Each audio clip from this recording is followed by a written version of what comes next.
الحمد لله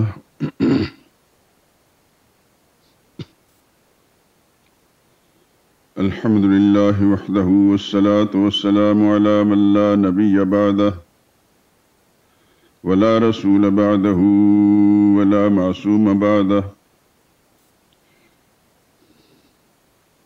أما بعد فإن خير الحديث كتاب الله وخير الهدي هدي محمد صلى الله عليه وسلم وشر الأمور محدثاتها وكل محدثة بدعة وكل بدعة ضلالة وكل ضلالة في النار. أعوذ بالله من الشيطان الرجيم. بسم الله الرحمن الرحيم.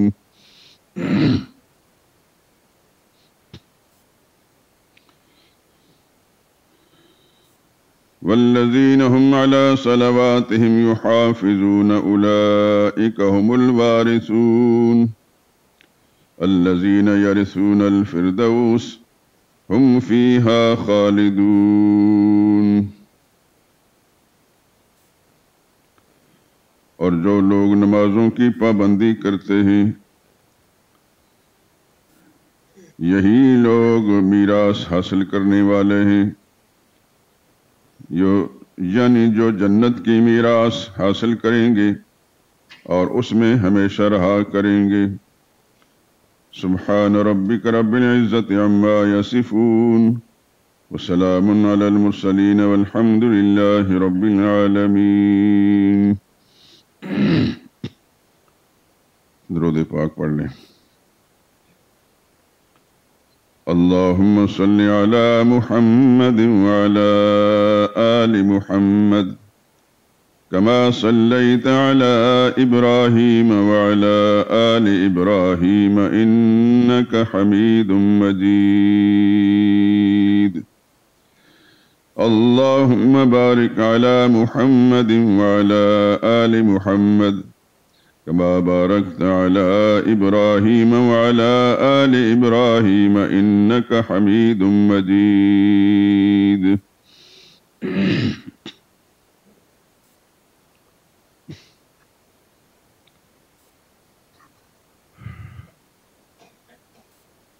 بزرگان محترم، برادران عزیز،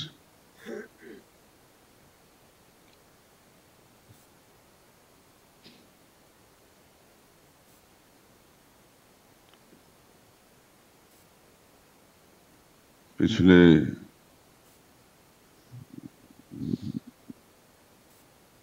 جمعوں کے پروگرام میں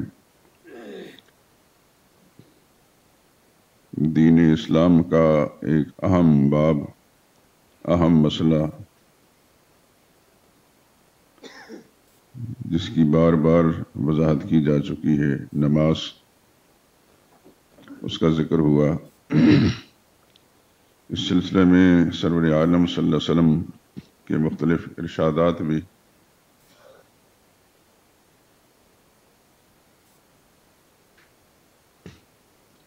آپ حضرات کی گوش گزار کیے گئے. کے ذریعے سے اللہ کے پاک پیغمبر صلی اللہ علیہ وسلم نے اس بات کو سمجھایا، اور یہ بات، یہ حدیث بار بار آپ حضرات کے گوش گزار کی جا چکی ہے، جس میں اللہ کے نبی نے فرمایا ہے لا سہم فی الاسلام لمن لا صلاۃ لہ، اس کا اسلام میں کوئی حصہ نہیں جو نماز نہیں پڑھتا.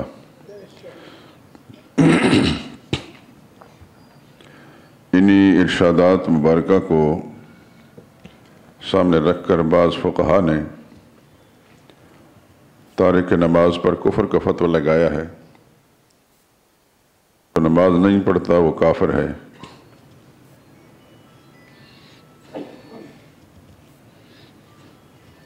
امام احمد بن حنبل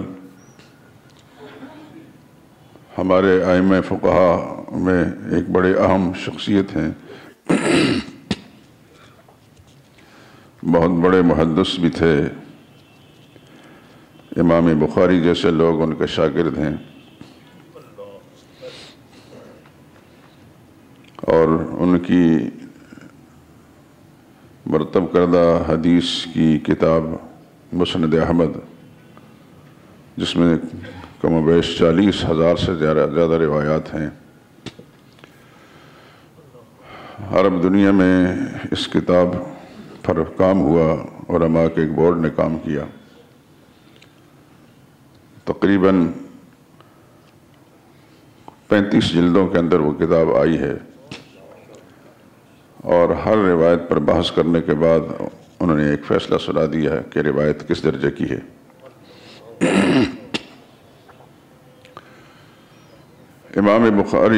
امام شافعی رحمۃ اللہ تعالی علیہ جو ان سے مقدم ہیں، ان سے بڑے ہیں، یعنی امام احمد کے استاد تھے،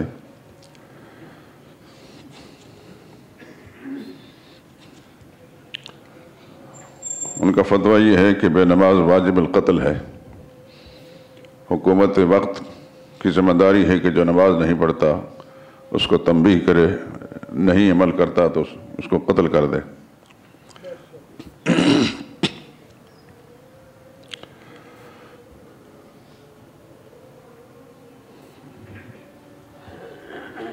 امام ابو حنیفہ رحمۃ اللہ تعالیٰ علیہ کا موقف یہ ہے کہ بے نمازی کو فوراً گرفتار کر کے جیل میں بند کر دیا جائے، اگر تائب ہوتا ہے تو اس کو راستہ کھول دیا جائے، بصورت دیگر اس کو کسی بڑے بلند پہاڑ سے لے جا کر گرا دیا جائے، موت کے گھاٹ اتار دیا جائے۔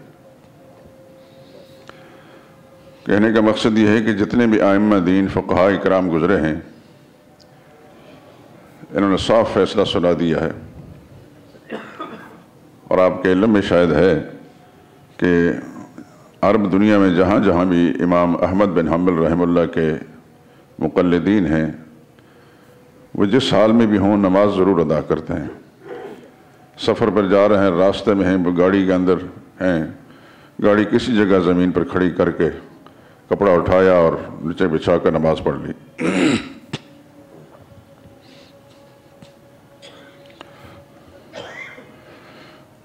اللہ کے پاک پیغمبر صلی اللہ علیہ وسلم نے فرمایا، مروا اولادکم بالصلاۃ اذا بلغوا سبعا، اپنے بچوں کو نماز کی تاکید کرو جب وہ 7 سال کی عمر کو پہنچیں۔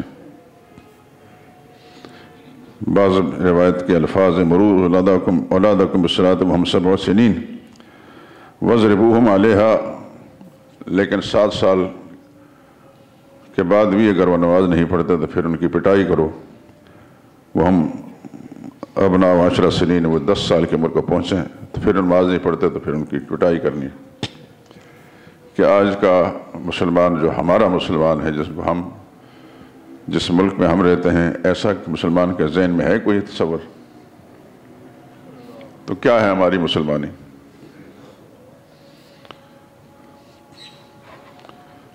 ہم نے تو اسلام کی وہ جتنی باتیں میٹھی میٹھی تھیں جس سے ہمارا دنیا کا فائدہ ہے وہ لے لی اور مسلمان کہلائے، لیکن جس میں ہماری آخرت کا فائدہ ہے اس کو سرے سے نظر انداز کر دیا، اور پھر بھی ہم مسلمان ہی ہیں۔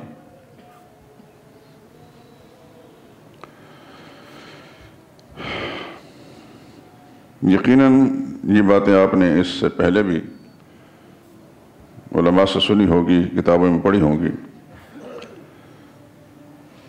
نبی کریم صلی اللہ علیہ وسلم کے سامنے اس بات کی اتنی اہمیت تھی کہ آپ نے ارشاد فرمایا، اول ما یحاسب العبد یوم القیامت الصلاۃ، قیامت کے دن بندے سے سب سے پہلے نماز کے بارے میں پوچھا جائے گا۔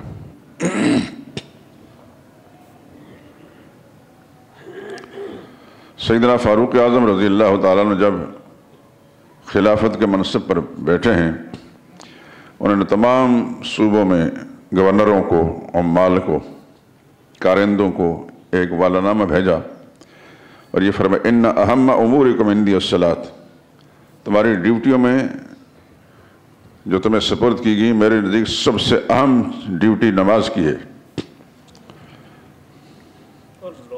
من حافظہا وحافظ علیہا، جس نے نماز کی پابندی کی اور نماز پابندی کرائی، حافظ دینہ، اس نے اپنے دین کی حفاظت کر لی ہے۔ ومن ضیعها، اور جس نماز کو ضائع کیا فهو لما سواه اضیع، تو یہ دلیل ہوگی کہ جو نماز جیسے اہم رکن کی پابندی نہیں کرتا وہ سارے معاملات کے اندر دین کے بالکل بیکار آدمی ہیں۔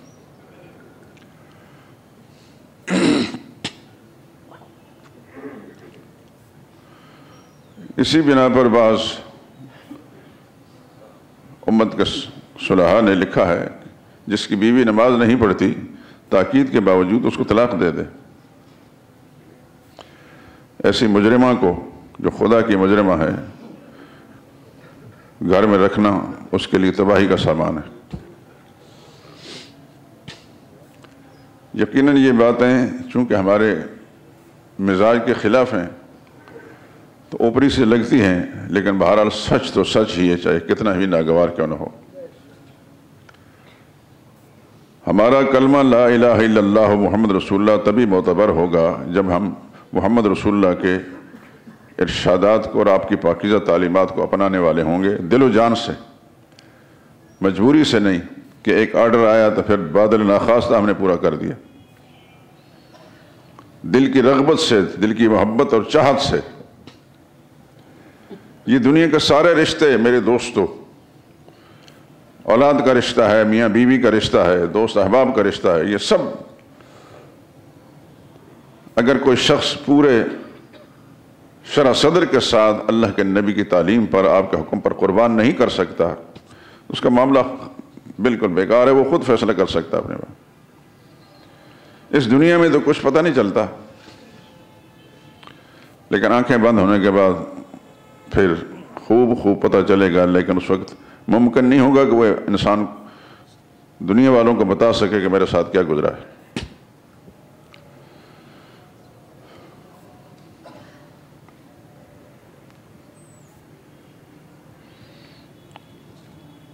حدیث کی کتابوں میں یہاں تک آیا ہے جو تارک نماز ہے وہ قیامت کے دن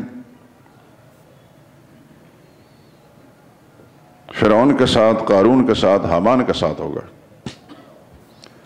اس کا حشر جو ہے ان لوگوں کے ساتھ ہوگا جو خدا کے باغی اور مجرم گزرے ہیں۔ دیکھیے موٹی سی بات ہے، ان کو بھی اللہ ہی نے پیدا کیا تھا، ہمیں بھی اللہ ہی نے پیدا کیا ہے۔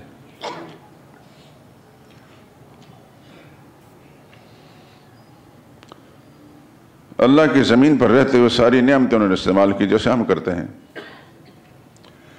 ساری مراعات وہ لیتے رہے، لیکن خدا کے باغی اور نافرمان رہے اور خدا کی نظروں سے گر گئے، اتنے گرے کہ وہ برائی کے نشان بن گئے۔ صدیاں، ہزاروں برس گزر چکے ہیں، لیکن آج بھی فرعون کو کوئی شخص بھی اس کا نام سنتے ہی دل کے اندر نفرت اور کدورت آتی ہے۔ قارون اور حامان کے بارے میں بھی یہی نہ کہنے کا مقصد یہ ہے کہ ان کو بھی اللہ نے بنایا، ہمیں بھی اللہ نے بنایا، وہ بھی خدا کی زمین پر چلتے پھرتے تھے، یہ مراعات لیتے تھے جو اللہ نے انسان کے لیے پیدا کی ہیں، ہم بھی وہی کر رہے ہیں۔ تو ہمارے ساتھ خدا کی کوئی رشتہ داری ہے کہ ہم سب جرم کریں اور ہمیں اللہ چھوڑ دے، اور ان کے ساتھ کوئی خصوصی بغض ہے پروردگار عالم کو، اللہ تعالیٰ ان کے لیے یہ برا انجام رکھیں۔ بات موٹی سی ہے، اللہ تعالیٰ نے انسان کو صاحب عقل بنایا ہے، فیصلہ کر سکتا ہے۔ اللہ کا ایک قانون ہے ساری مخلوق کے لیے، سب کے لیے ایک قانون ہے۔ جو خدا کا فرمانبردار ہے وہ اللہ کی نظروں کے اندر عزیز ہے، جو نافرمان ہے وہ خدا کا مبغوض ہے، ناپسندیدہ ہے۔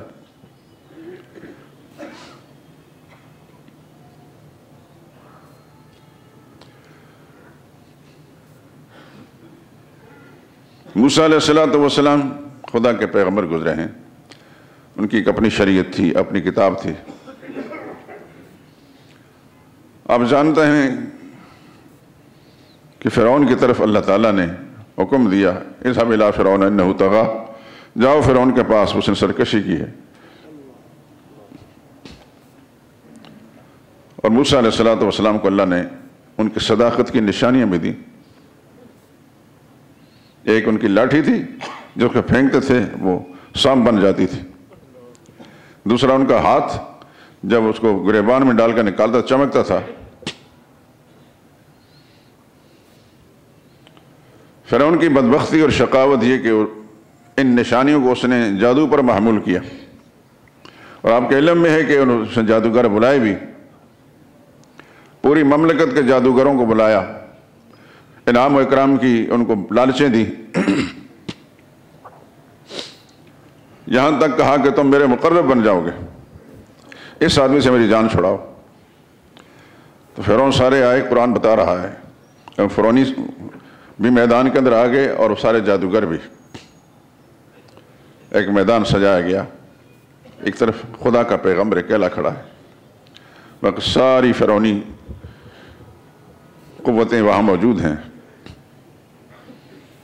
ان جادوگروں نے موسیٰ علیہ السلام سے پوچھا، آپ نے پہل کرنی ہے کہ ہم پہل کریں؟ موسیٰ علیہ السلام القوا ما انتم ملقون، جو کچھ تم نے کرنا ہے کر لو۔ انہوں نے لاٹھیاں رسیاں جادو کے زور سے پھینکی میدان میں، پورا میدان سانپوں سے بھر گیا۔ خدا کے پیغمبر نے صلی اللہ علیہ وسلم وہ سچے تھے، ان کی لاٹھی جو ہے وہ ایک معجزہ تھا، ان کی سچائی کے نشان تھے۔ موسیٰ علیہ السلام نے جو لاٹھی پھینکی، ان کی وہ لاٹھی پورے میدان میں جتنے بھی سانپ تھے سب کو ہڑپ کر گئی۔ وَأُلْقِيَ السَّحَرَةُ سُجَّدًا، سارے کے سارے جادوگر زمین میں سجدے میں گر پڑے۔ وَقَالُوا آمَنَّا بِرَبِّ الْعَالَمِينَ رَبِّ مُوسَىٰ وَهَارُونَ، بے ساختہ بول اٹھے ہم رب العالمین پر ایمان لیا جو موسیٰ علیہ السلام اور ہارون کا رب ہے، کیونکہ وہ تو جادو تھا، یہ سچائی تھی۔ فرعون نے ان کو کہا، آمنتم لہو قبل ان آذن لکم، تم پہلے مجھ سے اجازت لیے بغیر پہلے ایمان لے آئے، اس کو مان لیا، دھمکی دی تمہارے ہاتھ کاٹوں گا، پاؤں کاٹوں گا، سب کچھ کروں گا۔ دیکھیے چند لمحوں کے اندر پیغمبر کے صحبت میں پوچھے کیا سے کیا ہو گئے، سب نے کہا لا زیر انا الی ربنا راغبون، تمہاری دھمکیوں کا اب کوئی اثر نہیں، جو مرضی کر، ہمیں قتل کراتا ہے، ہمارے ہاتھ پاؤں کاٹتا ہے، کاٹ، ہمیں حقیقت سمجھ میں آ گئی ہے، اپنے رب کے پاس جانے والے۔ یہ سارا کچھ ہوا۔ اس فرعون نے موسیٰ علیہ السلام کا مقابلہ کیا، زیر کرنے کی ساری تدبیریں اللہ نے ان کو فیل کر دیں۔ سچ سچ ہے، یاد رکھیں، ہر زمانے میں سچ اور سچائی کا یہی مقام ہے۔ سچ کا ساتھ دینے والے بعض حالات کے اندر بہت تھوڑے ہوتے ہیں اور باطل پرست زیادہ ہوتے ہیں اس کا، لیکن بالآخر کامیابی اللہ پاک سچ والوں کو دیتا ہے، یہ اللہ کا قانون ہے ازل سے۔ تمام انبیاء اکرام علیہ السلام کی زندگی اس پر گواہ ہیں۔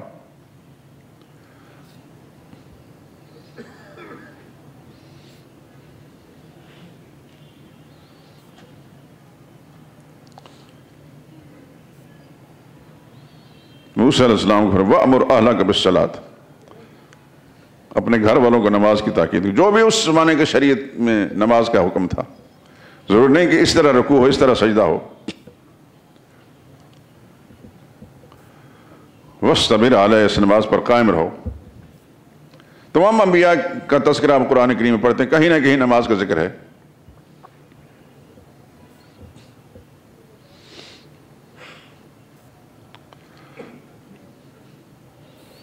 میرے کہنے کا مقصد یہ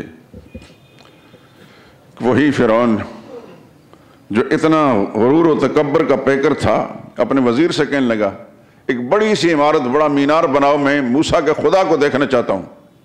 اس پر چڑھ کر اقتدار کا نشہ جب ہو تو پھر اس کا دماغ خراب ہوتا ہے۔ یقیناً آپ نے اپنے دور کے اندر بھی دیکھا، اقتدار کے نشے میں کتنے بد دماغ دیکھے،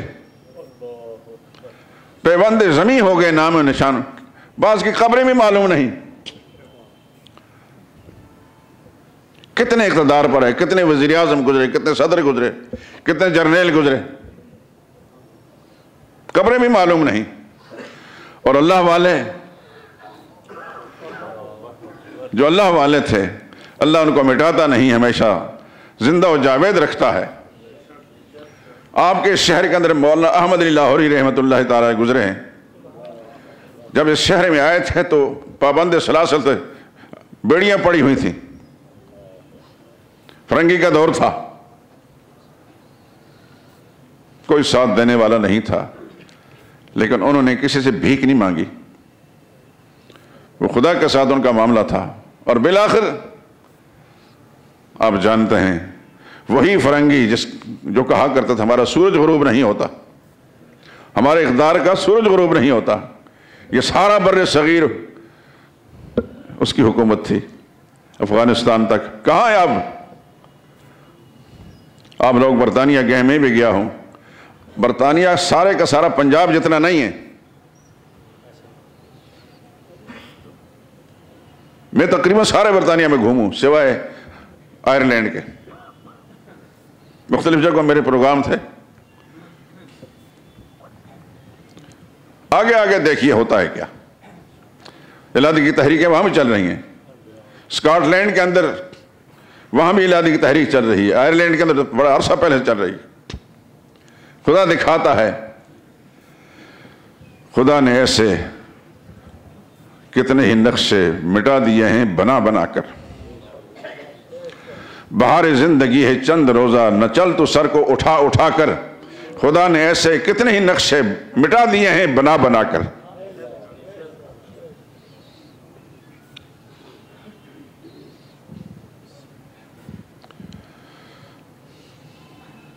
سیدنا ابراہیم علیہ السلام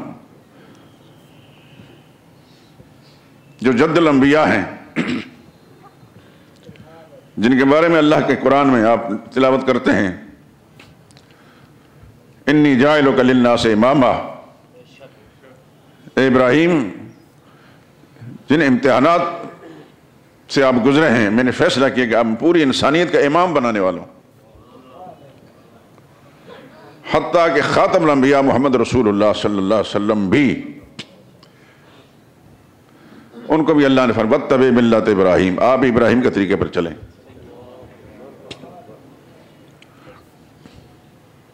آپ کے علم میں ہے، انہی مجلسوں میں کئی بار میں سنا چکا ہوں، ابراہیم علیہ السلام کے بعد سارے انبیاء ان کی اولاد میں آئے.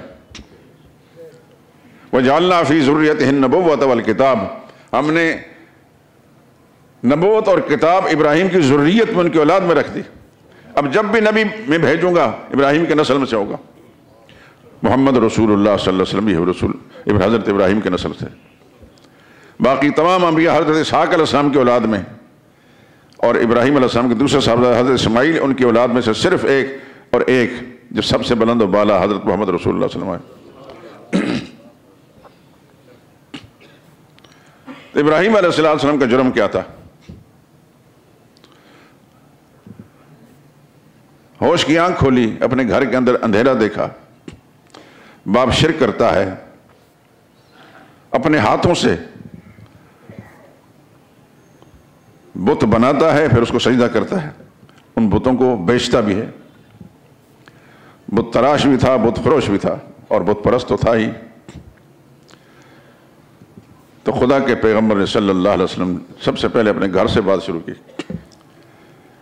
یا ابت لما تعبد ما لا یسمع، میرے ابا کیوں ان کو پوج رہے ہیں جو آپ کی پکار کو سن نہیں سکتے؟ جب بھی کوئی کسی سے مراد مانگتا ہے اسی خیال سے مانگتا ہے نا، جی میری پکاروں کو سن رہا ہے. خدا کے پیغمبر نے وہی بات، لما تعبد ما لا یسمع، ان کو کیوں پوجتے ہو جو سنتے بھی نہیں آپ کی فریادوں کو، ولا یبصر، آپ کے حالات کو دیکھ نہیں سکتے، ولا یغنی عنک شیئا، آپ کی مشکل کو ہٹا نہیں سکتے. قانون آج بھی یہی ہے میرے دوستو جو کل تھا. اللہ کے سوا نہ کسی کے حالات کو کوئی دیکھ سکتا ہے، نہ کسی کی فریاد کو کوئی سن سکتا ہے، نہ کسی کی مشکل کشائی کر سکتا ہے.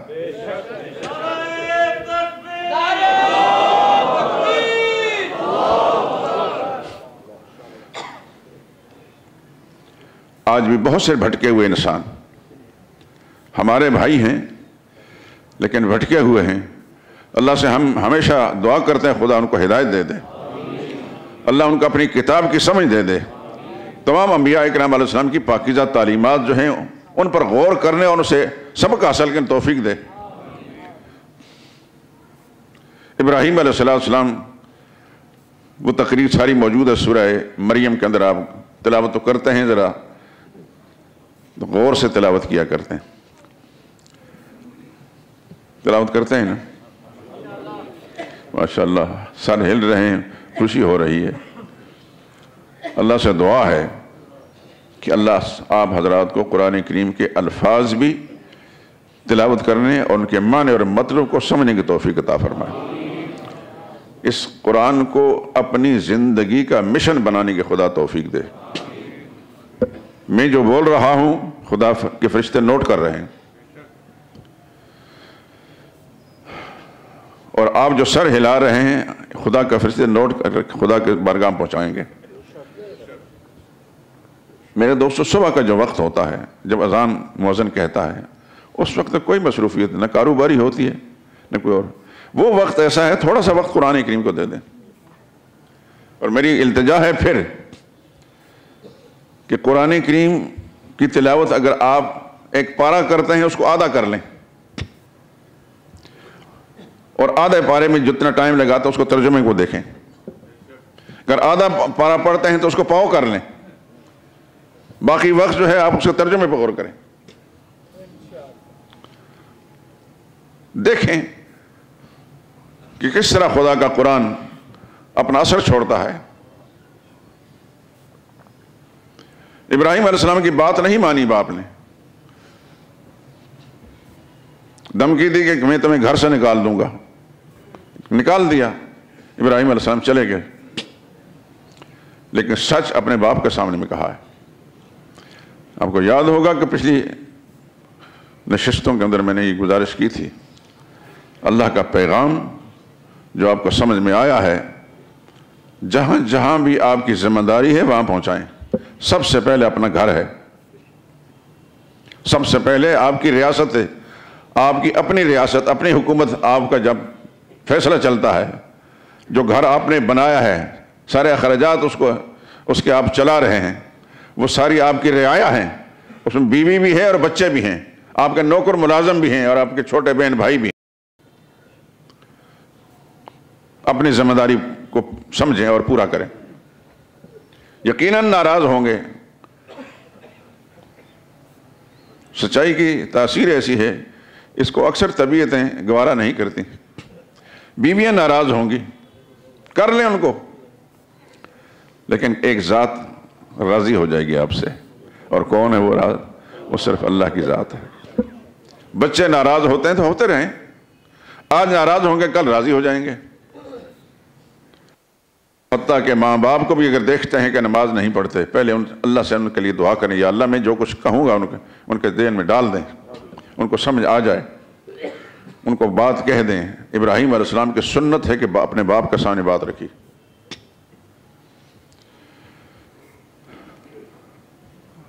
ہو سکتا ہے کہ وہ برا بھلا کہیں، سن لیں، ان کے ساتھ تلخی نہیں کرنی، برا بھلا نہیں کہنا ان کو۔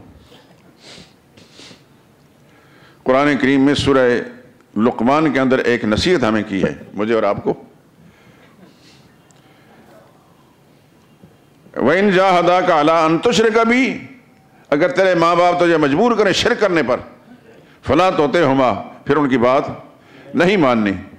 لیکن اگلی بات وَصَاحِبْهُمَا فِي الدُّنْيَا مَعْرُوفًا، دنیاوی معاملات میں ان کے ساتھ اچھا سلوک کرنا ہے۔ گمراہ ماں باپ ہوں، بھٹکے ہوئے ہوں، کافر ماں باپ ہی ہوں، تب بھی ان کے ساتھ ایسا سلوک کرنا ہے، بس سلوک ہی نہیں کرنی، لیکن خدا کا پیغام ان کو ضرور سنانا ہے۔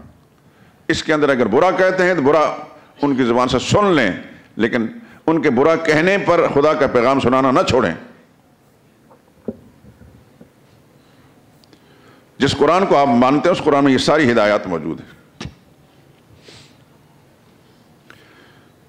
ابراہیم علیہ السلام نے حاکم وقت کو سمجھایا، وہ بھی نہیں سمجھا، ابراہیم علیہ السلام چلے گئے۔ اس سے پہلے اپنی ساری قوم کو سمجھایا، قوم نے نہیں سمجھا۔ وہ سارے کا سارے ایک بت خانہ تھا بہت بڑا، بے شمار بت رکھے ہوئے تھے، اس کو پوچھتے تھے۔ ابراہیم علیہ السلام سمجھا کر تھک گئے، نہیں سمجھے۔ ابراہیم علیہ السلام نے پھر ایک دن فیصلہ کیا، ایک ہتھوڑا لے کر سارے بتوں کو توڑ دیا۔ وہ شرک کے مراکز تھے، ان کو توڑ دیا۔ اور قرآن کریم میں ابراہیم علیہ السلام کا یہ قول منقول ہے، لعلہم الیہ یرجعون، کہ میری باتوں سے تو یہ بات نہیں مان رہے، لیکن یہ ان کو توڑوں گا نا، ان کی دکھتی رگ پر پاؤں رکھوں گا تو پھر شاید میری طرف متوجہ ہوں، پھر مجھ سے بات کریں گے۔ وہی بات ہوئی جب باہر سے بت خانے میں داخل ہوئے، سارے کے سارے ٹوٹے ہوئے تھے۔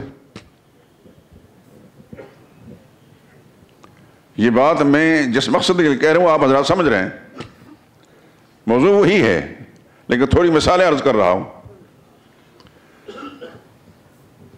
بت خانے کے اندر داخل ہوئے، سارے کے سارے ٹوٹے ہوئے سوائے ایک بڑا بت، وہ کھڑا تھا، ہتھوڑا اس کے کندھے پر تھا، اعلیٰ حضرت۔ تو آپس میں ایک دوسرے من فعل ھذا بآلہتنا انہ لمن الظالمین، ہمارے الہوں کے ساتھ یہ گستاخی کس نے کی، بڑا ظالم ہے۔ شیطان نے اس وقت بھی ان کو یہ بات سوچنے نہیں دی کہ جس کو ہم اپنا حاجت روا مشکل کشا کہتے ہیں، ہم اپنا حاجت روا کہتے ہیں، وہ اپنی مشکل کشائی نہیں کر سکا۔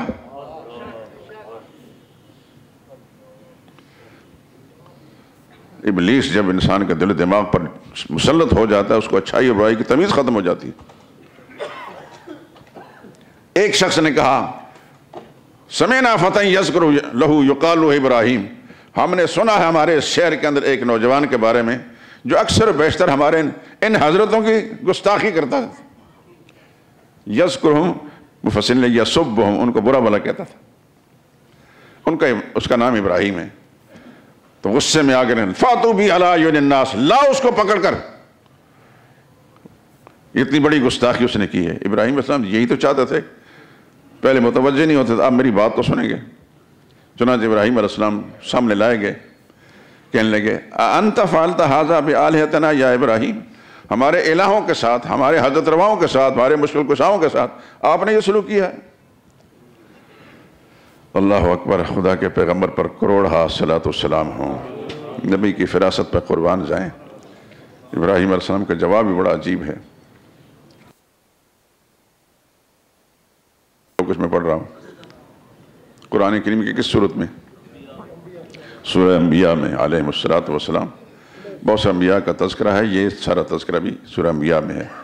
میں آپ سے ہاتھ جوڑ کر درخواست کرتا ہوں قرآن کریم کی تلاوت کیا کریں اور قرآن کو معنی کے ساتھ پڑھیں۔ انشاءاللہ اس دنیا کا چھوڑ کر ہم اکٹھے ہوں گے، یہاں جس طرح اکٹھے ہیں وہاں بھی اکٹھے ہوں گے، تو میری باتوں کی قدر آپ کو آئے گی۔ ابراہیم علیہ السلام نے فرمایا، بل فعلہ، کسی نہیں کرنے والے نے اس کو کیا ہے۔ یوں نہیں فرمایا کہ میں نے نہیں کیا، یہ تو جھوٹ بن جاتا تھا، اور پیغمبر جھوٹ نہیں بولتے، لیکن سمجھانے کے لیے بل فعلہ، بلکہ کسی کرنے والے نے کیا ہے۔ کبیرہم ھذا، یہ گرو گھنٹال جو ہے بڑا اعلیٰ حضرت تو سامنے موجود ہے، وہ دیکھ رہے تھے۔ فاسألوہم ان کانوا ینطقون، ان مظلوموں سے پوچھ لو کہ تمہارے ساتھ یہ گستاخی کس نے کی ہے۔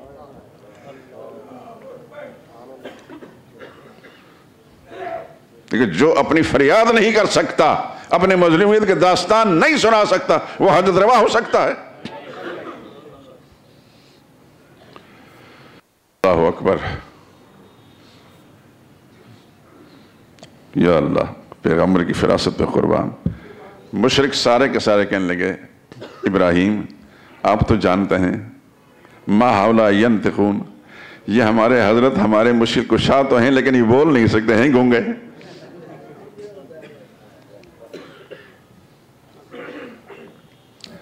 حضرت ابراہیم فرمایا، اف لکم ولما تعبدون من دون اللہ، تف ہے تم پر اور تمہارے ان معبودوں کے لیے، تمہیں عقل اب بھی نہیں آئی؟ اپنے ہاتھوں سے بناتے ہو اور کہتے ہیں ہمارے معبود ہیں، ہمارے حاجت روا ہیں، اور پھر اپنی آنکھوں سے دیکھ رہے کو ٹوٹے ہوئے ہیں، اپنی فریاد نہیں سنا سکتے کسی کو، ہمارے ساتھ یہ معاملہ کس نے کیا؟ جواب تو کچھ نہیں بن سکتا تھا۔ اب سب نے مل کر ابراہیم علیہ السلام نے فرمایا، حرقوہ وانصروا آلہتکم، ابراہیم کو آگ میں ڈالو، حرقوہ، اس کو جلاؤ، اور ساتھ وانصروا آلہتکم، اپنے خداؤں کی مدد کرو۔ یہ اگلی پاگل پن، اپنے خدا وہ ہوتا ہے جو انسان کی مدد کرتا ہے، کہتا ہے تم خدا کی مدد کرو۔ اللہ اکبر۔ اور بالآخر ابراہیم علیہ السلام کے لیے آگ کا الاؤ تیار کیا گیا، اور اس زمانے کے مشرک عورتیں یہ منت مانتی تھیں کہ اگر ہماری یہ فلاں مراد پوری ہو گئی تو ہم اتنی لکڑیاں دیں گے ابراہیم کو جلانے کے لیے۔ بہت بڑا الاؤ تیار کیا گیا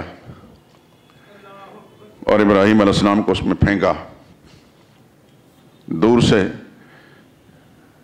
جسے توپ کا گولہ ہوتا ہے اس انداز سے پھینکا، جس طرح بھی پھینکا، قرآن کریم اس کی تفسیر موجود نہیں۔ بعض علماء نے یہ بات لکھی ہے کہ ابراہیم علیہ السلام کو جب پھینکنے کی تیاری کی جا رہی تھی تو حضرت جبریل امین آئے۔ پیغمبر کا ایمان دیکھیں، جبریل امین آئے تو آ کر حضرت ابراہیم سے عرض کرنے لگے، اے خدا کے پیغمبر، آپ اگر اجازت دیں تو میں دنیا بھر کا سمندر لا کر اس آگ کو ٹھنڈا کر دوں۔ اللہ اکبر۔ حضرت ابراہیم علیہ السلام نے پوچھا، اللہ نے ایسا کرنے کو آپ کو کہا ہے؟ اللہ کا حکم لے کر آئے ہو میری مدد کرنے کے لیے یا از خود آئے ہو؟ کہنے لگے اللہ کا حکم نہیں، از خود آیا ہوں۔ پیغمبر کی فراست پر، اس کی استقامت پر قربان جائیں۔ فرمایا اما الیک فلا، اگر از خود آئے ہو، خدا نے نہیں بھیجا تو آپ کی حاجت نہیں، جس کے نام پر اب قربانی دے رہا ہوں وہ دیکھ رہا ہے مجھے۔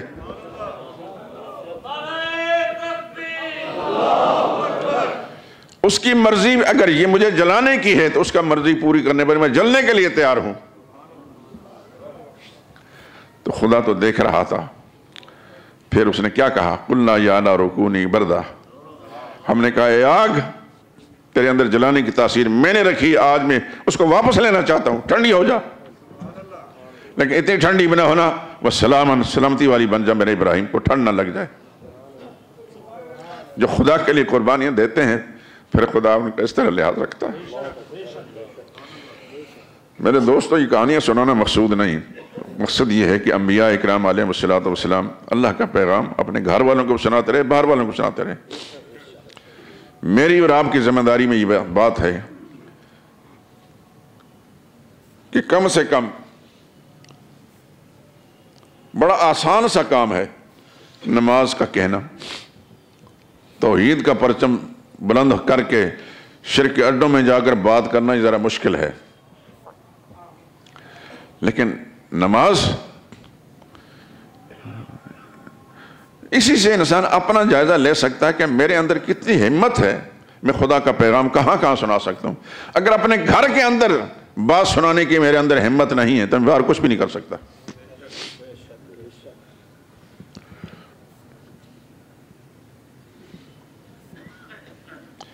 گھر کا مالک، گھر کا بڑا اگر نماز پڑھے گا نا جی تو یقیناً بچے بھی نماز پڑھیں گے۔ گھر کے بڑے نماز نہیں پڑھیں گے تو پھر بچے نماز نہیں پڑھیں گے یقیناً۔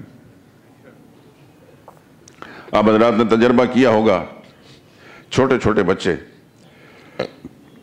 بچیاں اپنے ماؤں کے ساتھ جا کر کھڑی ہو جاتی ہیں۔ ماں جب نماز پڑھتی ہے، میرے گھر کے اندر میری اہلیہ نماز پڑھتی تھی، ہماری پوتی چھوٹی سی بچی، اب تو 4-5 سال کی ہو گئی ہے، 2-3 سال کی تھی، وہ آ کر اپنی دادی کے ساتھ کھڑی ہو جاتی۔ شروع سے بچے کے ذہن بنتا ہے کہ یہ کام میں نے کرنا ہے۔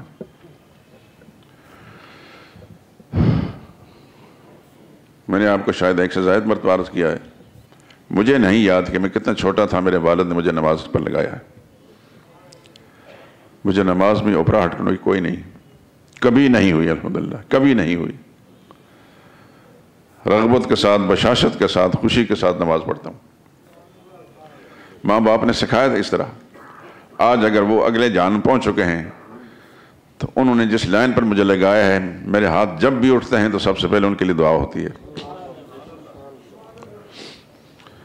آپ یہ کریں میرے دوستو اپنے گھروں کے اندر، یقیناً جو بچے آج آپ کی بات سن کر ناراض ہوتے ہیں کل وہی آپ کے لیے دعائیں کریں گے۔ آپ کا مسلمان ملازم اگر گھر کے اندر ہے، نماز نہیں پڑھتا، اس کو نظر انداز نہ کریں۔ اس کا بے نمازی رہنا آپ کے گھر میں نحوست ہے، بے برکتی ہے۔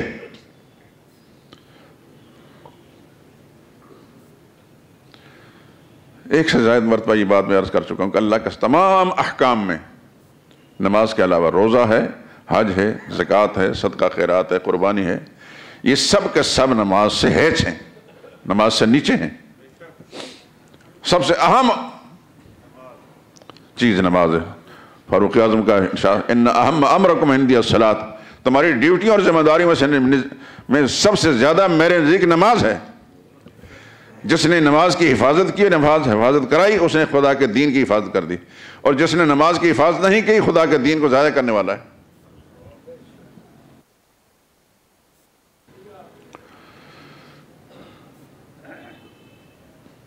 تنہائیوں میں بیٹھ کر سوچیں میرے دوست،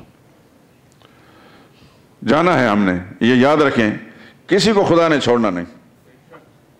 باریاں لگی ہوئی آگے پیچھے جائیں گے، کب جاتے ہیں، کس طرح جاتے ہیں، خدا بلائے گا، اور وہاں اس دنیا سے تعلق ختم ہونے کے ساتھ ہی انسان کا محاسبہ شروع ہو جائے کہ کیا کرتا رہا دنیا میں۔ اور میں محشر کے میدان میں حدیث سنا چکا ہوں، سب سے پہلے نماز کے بارے میں سوال ہوگا۔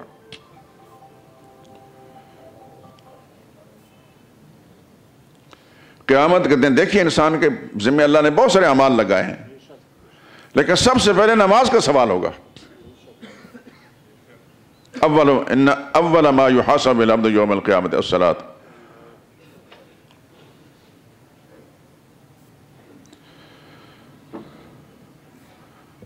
یہ کاروبار بھی چھوٹ جائیں گے،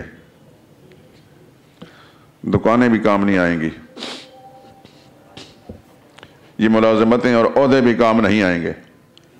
برائے کرم یہ موبائل بند کر لیں، تھوڑی تکلیف کر لیں، اللہ آپ کو جزائے خیر دے، کیونکہ خود بھی آپ ڈسٹرب ہوں گے، دوسرے بھی، توجہ بڑھ جائے گی۔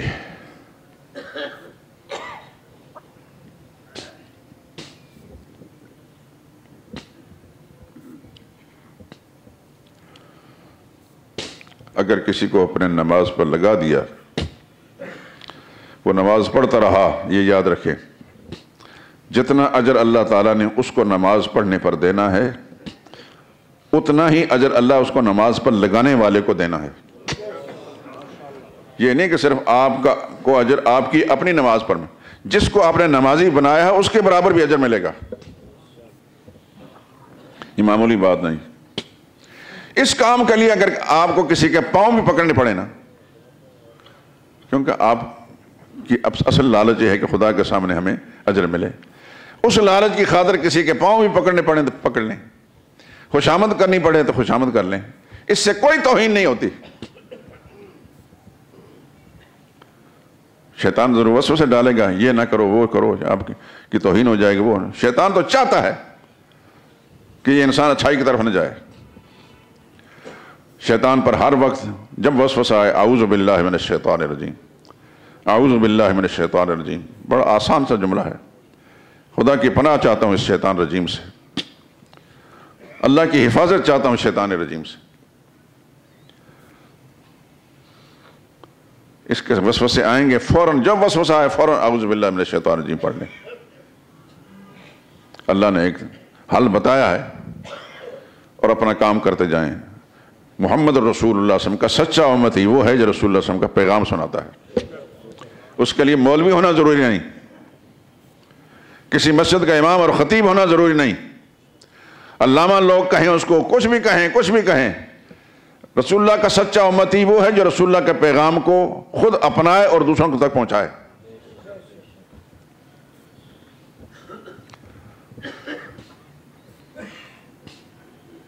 پچھلے جمعے میں نے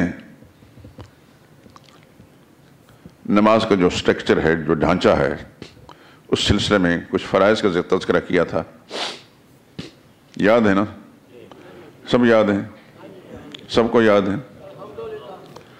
اللہ جزائے خیر دے، اللہ آپ کے دل و دماغ میں، حافظوں میں وسعت پیدا کر دے، پختگی پیدا کر دے، کہ اللہ کا پیغام آپ اس کو ایسا محفوظ رکھیں کہ دوسروں تک پہنچانے میں بھی آسانی رہے۔ نماز کے داخلی خارجی فرائض کتنے تھے؟ 13۔ 7 خارجی تھے نماز شروع کرنے سے پہلے، اور 6 داخلی ہیں۔ ہیں فرائض، جو خارجی ہیں ان کو شرائط بھی کہا جاتا ہے، اور جو داخلی ان کو ارکان کہا جاتا ہے، لیکن ہیں فرض۔ ایک بات یاد رکھیں، نماز کے اندر جو چیز فرض ہے اس کا معاملہ اس طرح ہے کہ یہ ایک ایسا جیسا کہ بلڈنگ بناتے ہیں آپ، تو اس کے کچھ پلر ایسے کھڑے کرتے ہیں جیسے پوری عمارت، بعد میں کوئی دیواریں لگتی ہیں، کچھ چیزیں بنتی ہیں، لیکن جس پر ساری عمارت قائم ہے، یہ اسلام کی عمارت جو قائم ہے نماز پر ہے، اور نماز کے یہ جتنے فرائض ہیں یہ اصل چیز ہے۔ کوئی ایک فرض رہ جاتا ہے تو نماز لوٹانی پڑے گی، وہ کسی اور طریقے سے ٹھیک نہیں ہوگا، دوبارہ پڑھنی پڑے گی۔ لیکن نماز کے اندر کچھ چیزیں واجب درجے میں ہیں، ان کا حکم یہ ہے کہ اگر کوئی واجب رہ جاتا ہے تو نماز کے اندر ہی ٹھیک ہو سکتا ہے کہ انسان سجدہ صاحب کر لے آخر میں، آخری قاعدہ کے اندر عبد الرسول پڑھ کر سلام ایک طرف پھیر کر پھر 2 سجدے کر کے پھر اتحیات پڑھے۔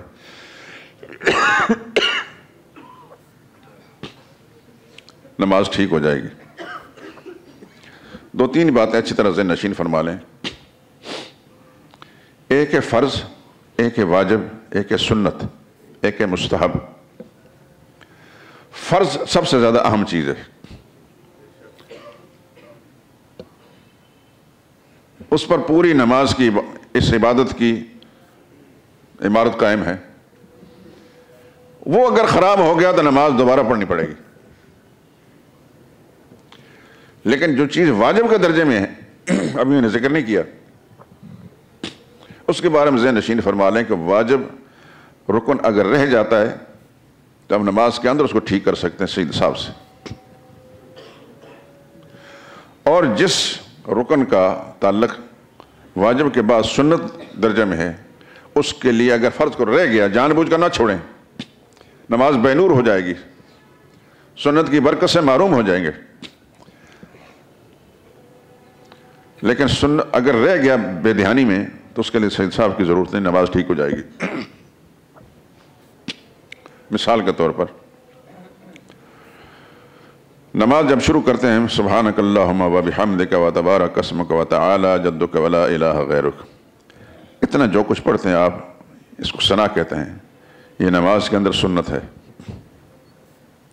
اس کے بعد جب آپ سورہ فاتحہ پڑھتے ہیں الحمدللہ رب العالمین والضالین تک، یہ نماز کے اندر واجب کی حیثیت رکھتی ہے۔ سورہ فاتحہ کے بعد جو سورت ملاتے ہیں وہ بھی واجب کی حیثیت رکھتی ہے۔ ان دونوں کو جب ملائیں تو یہ قرات بنتی ہے، اور قرات فرض ہے۔ الگ الگ ہر ایک جو ہے واجب کی حیثیت ہے۔ تو سبحانک اللہم ثنا پڑھنا اگر آپ بھول گئے اور آپ نے ڈائریکٹ نماز الحمدللہ رب العالمین سے شروع کی تو نماز ہو جائے گی، نماز ہو جائے گی۔ لیکن جان بوجھ کر چھوڑیں گے تو یہ بڑی بدقسمتی اور محرومی ہوگی۔ اسی طریقے سے رکوع کی تسبیحات، سجدے کی تسبیحات رہ جاتی ہیں تب بھی نماز ٹھیک ہو جائے گی۔ رکوع کی تسبیحات سجدے میں پڑھ لیں اور سجدے کی رکوع میں پڑھ لیں تب بھی نماز ٹھیک ہو جائے گی۔ صرف تکبیر تحریمہ، پہلی تکبیر وہ فرض ہے، اس کے بعد جتنی تکبیریں بھی ہیں، رکوع کی تکبیر ہے، سجدے میں جانے تکبیر ہے، اٹھنے کی تکبیر، یہ ساری کی ساری تکبیرات کیا ہیں؟ سنت ہیں۔ ان میں سے کوئی رہ جاتی ہے بے دھیانی کے اندر تو نماز پھر بھی ہو جائے گی۔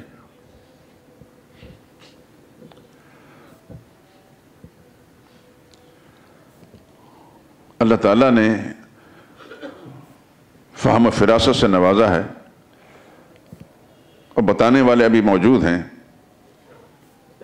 یہ بھی خدا کا شکر ہے، ابھی بتانے والے موجود ہیں، اس پر خدا کا شکر ادا کریں، اور فرق کر کے بتانے والے ہیں کہ فلاں کی حیثیت واجب کی ہے، فلاں کی فرض کی ہے، فلاں کی سنت کی ہے، فلاں کی مستحب کی ہے۔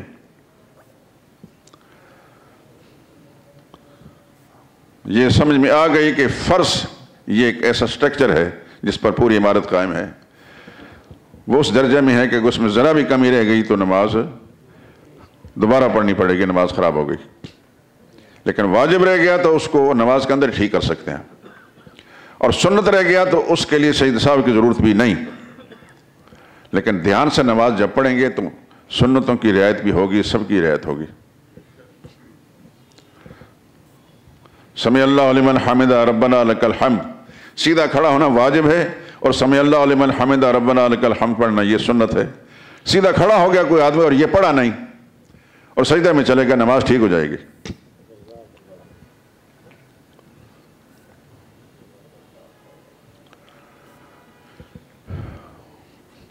میرا آج خیال تھا کہ میں کچھ واجبات اور یہ چیزیں جو آپ کے ذہن نشین کر لوں، لیکن پھر میرا ذہن دوسری طرف چلا گیا کہ کچھ اور چیزیں انبیاء اکرام علیہ السلام کی تعلیمات کے حوالے سے کچھ باتیں ذہن میں ڈال دی جائیں تاکہ اہمیت معلوم ہو۔ میری گزارش یہ ہے کہ جتنی چیزیں آپ کو بتائی جاتی ہیں ان کو ذہن نشین فرما لیں، نہ یاد ہوں، فرض کرو بھول جائیں تو حدیث کے اندر آتا ہے انما شفاء العی السوال، پیاسا جو ہے نا، پیاسا اس کی شفا سوال سے ہوتی ہے۔ یعنی دین کا جو پیاسا ہے وہ سوال پوچھے، جس کو دین کی سمجھ ہے اسے پوچھ لیں، اس میں کوئی شرم اور عیب کی بات نہیں، بلکہ یہ خوبی ہے، یہ دین کی طلب والا جو جذبہ ہے یہ خوبی ہے۔ جس پر آپ کو یقین ہے کہ یہ عالم ہے اور دین کی بات صحیح سمجھا سکتا ہے اسے پوچھیں، اور جب پوچھیں گے تو انشاءاللہ وہ پھر دوبارہ کبھی نہیں بھولے گی۔ تو نماز کو پورے شعور سے جب پڑھیں گے نا، یعنی جب نماز کے لیے کھڑے ہوں گے تو آپ کو پورے پتہ ہوگا کہ میں نے کیا کرنا ہے، کس حیثیت میں کھڑا ہوا ہوں۔ آپ کے ذہن میں ہوگا کہ میری طہارت بھی پوری ہے، کپڑے بھی میرے پاک ہیں، بدن میرا پاک ہے، جگہ میری پاک ہے، ستر عورت بھی ہے، یعنی ستر بھی ہے، نماز کا وقت بھی ہے، قبلہ رو بھی ہوں۔ تو اس کے بعد جب اللہ اکبر تکبیر تحریمہ کہے گا تو پھر سمجھے کہ اس نے سارا کچھ انتظام کر کے اللہ کے سامنے کھڑا ہو گیا۔ اللہ اکبر، ذہن کے اندر کیا ہوگا؟ کچھ بھی بڑا نہیں، نہ میرا کاروبار بڑا نہیں، میرا افسر بڑا نہیں، میری نوکری بڑی نہیں، میرا عہدہ بڑا نہیں، سب سے بڑا کون ہے؟ صرف اللہ ہی ہے۔ اس کو پورے احساس اور شعور کے ساتھ اللہ اکبر کہیں گے تو خدا کی قسم اس کی حیثیت عجیب سی ہوگی۔ خدا یہ کیفیت سب کو نصیب کرے۔ اس کی کبریائی کا اعلان کر کے پھر جب ہاتھ باندھیں گے، یہ ہاتھ باندھنا جو ہے یہ سنت ہے۔ ہاتھ باندھنا کیا ہے؟ ہاں۔ پھر سبحانک اللہم و بحمدک، تسبیحات، ثنا، یہ جب پڑھتے ہیں یہ سنت ہے۔ اس کے بعد جب اعوذ باللہ من الشیطان الرجیم بسم اللہ الرحمن الرحیم پڑھتے ہیں یہ سنت ہے۔ پھر جب سورہ فاتحہ پڑھتے ہیں یہ واجب ہے۔ پھر سورہ فاتحہ کے بعد آمین پڑھتے ہیں یہ سنت ہے۔ سورہ فاتحہ اگلی سورت ساتھ میں لاتے ہیں وہ واجب ہے۔ پھر اللہ اکبر کے کہ رکوع میں جاتے ہیں یہ اللہ اکبر کے سنت ہے۔ رکوع کرنا فرض ہے، رکوع کی تسبیحات سنت ہیں۔ سمع اللہ لمن حمدہ کہتے ہوئے سیدھا کھڑا ہونا یہ واجب ہے، اور یہ سمع اللہ لمن حمدہ ربنا لک الحمد حمدن کثیرا طیبا مبارکا فیہ یہ سنت پڑھ لیا تو قسمت رہ گئی تو تبھی نماز ٹھیک ہے۔ پھر اللہ اکبر کہہ کے سجدے میں جانا ہے، یہ تکبیر بھی سنت ہے۔ سجدہ کرنا فرض ہے، سجدہ میں پیشانی، ناک اور پیشانی زمین پر رکھنی۔ بعض لوگ پیشانی رکھتے ہیں ناک اٹھی ہوتی ہے، یہ غلط ہے۔ سجدہ میں پیشانی اور ناک، سب سے پہلے آپ سجدہ میں جب جائیں گے تو گھٹنے پہنچیں گے، گھٹنوں کے بعد آپ کے ہاتھ پہنچیں گے، ہاتھ کے بعد آپ کی ناک پہنچے گی، ناک کے بعد آخر میں پیشانی پہنچے گی، اور سجدہ جب مکمل ہوگا تو پیشانی سب سے پہلے اٹھے گی، ناک بعد میں اٹھے گی، ہاتھ بعد میں اٹھیں گے، گھٹنے بعد میں اٹھیں گے۔ یہ طریقہ ہے۔